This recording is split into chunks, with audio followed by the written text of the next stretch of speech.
ሰላም ጤና ይስጥልኝ ውድ ተመልካቾቼ እንዴት ናችሁ? ዛሬ ይዤላችሁ የቀረብኩት በጣም አሪፍ ቆንጆ ያልተለመደ ግን ዱቄት የሆነ ነገር ነው። እንግዲህ የድንች ዱቄት ይዤላችሁ መጥቻለሁ። እንግዲህ ያልተለመደ ያልኩት በእኛ ሀገር ያልተለመደ ግን በውጮች ሀገር የተለመደ የዱቄት አሰራር ነው። ይሄም የድንች ዱቄት ነው ይዤላችሁ የቀረብኩት። እንደምትወዱ ተስፋ አደርጋለሁ። እና እንግዲህ የድንቹ ዱቄት ሁለት አይነት ነው። አንደኛው ስታርች ነው፣ ፖቴቶ ስታርች ይባላል። ሁለተኛው ደግሞ የድንች ዱቄት ነው። የፖቴቶ ስታርች የሚውለው አገልግሎቱ ለተለያየ ነገር እንደማወፈሪያ እንጠቀምበታለን። ውጭ ሀገር ደግሞ የውጮች የሚጠቀሙበት ለፓይ ማወፈሪያ፣ ለተለያየ ሱፕ ማወፈሪያ እና ለሶስ ማወፈሪያ ይጠቀሙበታል። ደግሞ ዱቄቱ ደግሞ ለተለያየ ቤክ ሲደረግ ስትጋግሩ ኬክ ለተለያየ ነገር ሲጋግሩ ይጠቀሙበታል ማለት ነው። እና የተለያየ ጥቅም አለው። በጣም ለጤና ቆንጆ ነው። እና ከዚሁ ከምሰራው ድንች ላይ የትኛው ዱቄት ነው የድንች ዱቄት፣ የትኛው ደግሞ ፖቴቶ ስታርች ነው። እንግዲህ ሁለት አይነት ነው ማሳያችሁ እዚህ ጋር ፖቴቶ ስታርች እና ፖቴቶ ፍላወር ማለት ነው። የድንች ዱቄትና የድንቹ ስታርቹ ማለት ነው። እንግዲህ ፖቴቶ ስታርች ማለት ልክ ኮርን ስታርች እንደምንለው ማንኛውም ሰው በቤቱ ኮርን ስታርች ሊኖረው ይችላል። የዛ አይነት ማለት ነው። እንግዲህ አላብዛባችሁ፣ ልክ እያያችሁኝ እንደማረገው ካረጋችሁ በኋላ ከታትፍ ያለው በደንብ አጥብ ያለው ከነውሃው ማሽን ውስጥ አድርጌ ነው የምፈጨው ድንቹን ማለት ነው። እንግዲህ እዚህ ጋር ለማስረዳት ያህል ነው። እንግዲህ በእኛ ሀገር ስላልተለመደ በጣም ሊያደናግር ይችላል። እንግዲህ ከነውሃው ከፈጨውት በኋላ ልክ እንዳያችሁኝ በደንብ አርጌ አጥቤን ያለቀለኩት። እንግዲህ ከነውሃው ከተፈጨ በኋላ እንደዚህ አርጎ በጣም አሪፍ ይመስላል። ግን ሲቆይ ፒንክ ይሆናል። አትደንግጡ። ከለሩ እየቀየረ ሲሄድ መደንገጥ የለባችሁም። እንግዲህ እኔ የተጠቀምኩትኝ ድንች በጣም 2 ኪሎ ሆነ በግምት ነው። እንግዲህ እንዳያችሁት ያን ያህል ነው።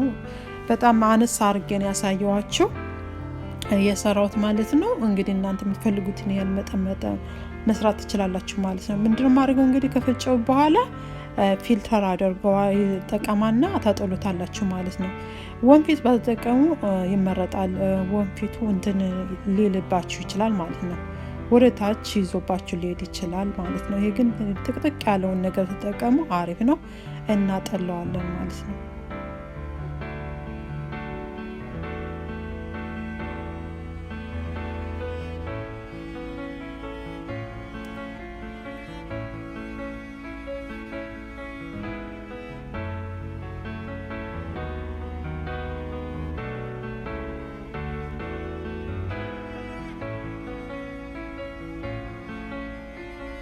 ከዛ እንደዛ አርጌ ሁሉንም አጥልዬ ጨርሻለሁ ማለት ነው። እንግዲህ ከስር ያለው ይሄ ነው። ከቀረጢቱ ስር ያለው ድንቹ ይሄ ነው ማለት ነው። እንግዲህ ያንን ለብቻው እናደርጋለን። ይሄ ደግሞ ውሃውን እንደገና ድጋሚ ካጠለን በኋላ ለ1-2 ሰዓት ብታስቀምጡ ታሪፍ ነው። ጥልል እንዲያደርግና ከስር የሚወጣ ነገር አለ እና ይሄን ራሱን ያጠለልነውን ቁጭ አርገን ከ2 ሰዓት በኋላ እንደዚህ እናጠላለን ድጋሚ ማለት ነው። ከዛ እንደዚህ ካጠለን በኋላ ከስር የሚወጣ ነጭ ነገር አለ፣ በጣም ነጭ እና ከፈለጋችሁ ያኛውንም እየቆያችሁ እያጠለላችሁ እንትን መደጋገም ትችላላችሁ። ይሄ ከስር ያለው በጣም ሲሚንቶ ታውቃላችሁ፣ ሲሚንቶ ይመስላል እና እኔ ራሱ በጣም ድንጋይ ነው። እንደዚህ ስትነካኩት ራሱ እሺ ብሎ እና በጣም ጥንካሬ ያለው ሲሚንቶ ውሃ ካልተጨመረበት እንደሚደርቅ ሁሉ ለስላሴውን በእጅ ሲነካ ያዳልጣል። ልክ እንደ ምንድነው እንደ ሲሚንቶ ማለት ነው። ሌላ እንዴት እንትን እንደማረግበት ነገር ስላጣው ነው በምን ላስረዳችሁ ብዬ ነው ሲሚንቶ ያልኩትኝና በቃ ምን አደርጋለሁ ይሄንን ከስር ያለውን ዝርግ ቦታ ላይ ዝርግ እንትን ላይ እናደርግና እንዘረጋለን ማለት ነው። እንዘርጋለን በጣም እና ጥንካሬ ያለው እና በ2 ቀን ውስጥ ነው የደረቀልኝ። እንደዚህ አድርጌ አደርቀዋለሁ ይሄንን ማለት ነው። በነፋስ ከፈለጋችሁ ደግሞ ኦቨን ላይ ባታረጉ ይመረጣል። ግን ኦቨኑ ከቸኮላችሁ ማለት ነው ሞቅ ካለ በኋላ አጥፍታችሁ እዛ ጋር ለ10 ደቂቃ ብታስቀምጡት ትችላላችሁ ማለት ነው። አለበዛ ተውት።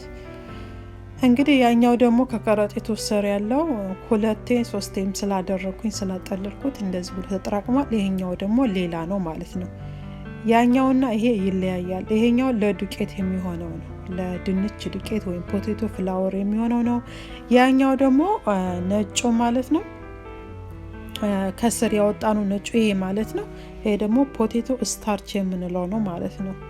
እና ይሄ በሁለት ቀን ውስጥ እንደዚህ ድርቅ ብሏል። በአየር ነው የደረቀልኝ። ዝም ብዬ ቁጭ ነው ያደረኩት።